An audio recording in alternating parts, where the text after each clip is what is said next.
जैसा कि last episode में हमने देखा कि जावयान जी जियान को बचाने के लिए मूली के गांव की तरफ निकल जाता है। असल में वो मशीनरीज बहुत ही पावरफुल क्लैन थी और जिसका हेड मूसा नाम का एक व्यक्ति था। उसका एक बेटा मूली है जो अपने पापा को जावयान के बारे में बताता है कि उसके पास थर्ड बॉक्स की चाबी है और जो मूली किसी भी हाल में लेना चाहता है। वहीं जावयान को ये पता चल जाता है कि मूसे ने उसके लिए रास्ते में कई तरह के ट्रैक बिछाए हैं, इसीलिए वो एक पर्वत के नीचे मेडिटेशन करने का मन बना लेता है। वो बहुत ही कड़ी ट्रेनिंग करता है और 1 महीने बाद 6 स्टार पर पहुंच जाता है। अब जावयान बड़ा भी हो चुका था और बहुत शक्तिशाली। अब वो तुरंत बाहर निकलकर वोल्क मशीनरीज को तबाह करने के लिए चला जाता है। वहाँ पर उसे बहुत सारे सैनिक मिलते हैं जो जावयान के लिए ही वहाँ पर थे। जावयान एक बहुत बड़े मॉन्स्टर को जगा देता है जो सभी सैनिकों को मार देता है और अंत में जावयान उस मॉन्स्टर को भी मार देता है। जावयान आगे बढ़ता है और रास्ते में उसे और भी कई तरह के सैनिक मिलते हैं और जिसको वो मारता हुआ आगे बढ़ता जा रहा था। इसके बाद वो एक सैनिक को मारकर उससे वोल्क मशीनरीज के बारे में सारी जानकारी ले लेता है। क्लैन के हेड के 3 बेटे हैं और तीनों बहुत ही ज़्यादा पावरफुल हैं। जावयान उन तीनों को एक कर मारने का प्लान बनाता है। तीसरा बेटा जिसका नाम हीमिंग है उसके पास जाने लगता है।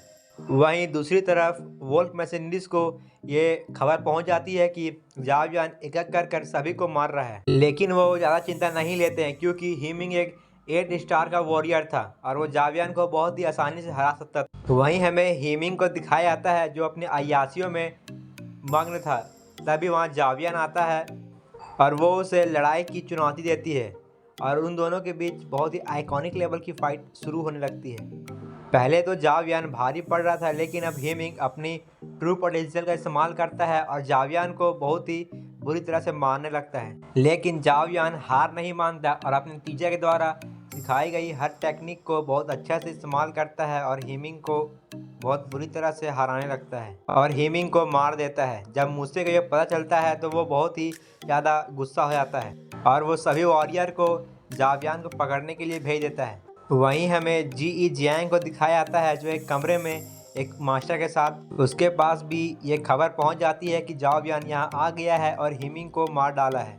जी जियांग ये सुनकर बहुत ही ज़्यादा खुश हो जाती है।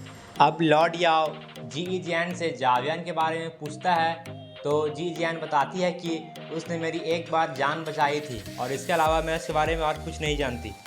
वहीं दूसरी तरफ जावयान के मास्टर उसकी इस प्रोग्रेस को देखकर उसे बहुत ही इम्प्रेस हो गए थे और उसकी तलवार को लेकर उसमें पावर डाल देते हैं। अब जावयान के स्वॉर्ड में इतनी भी ज़्यादा पावर आ गई थी कि वो एक पहाड़ी को बीच से ही काट सकता था।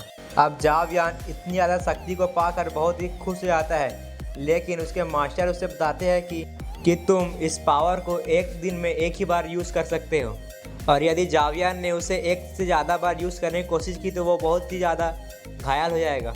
वहीं शाम को जावयान मेडिटेट कर रहा था, उसके सामने तभी मूली वहाँ आ जाता है। वो अपनी पूरी सेना के साथ आया था और उसकी पूरी सेना जावयान पर एक ही साथ तीर की बौछार कर देती है।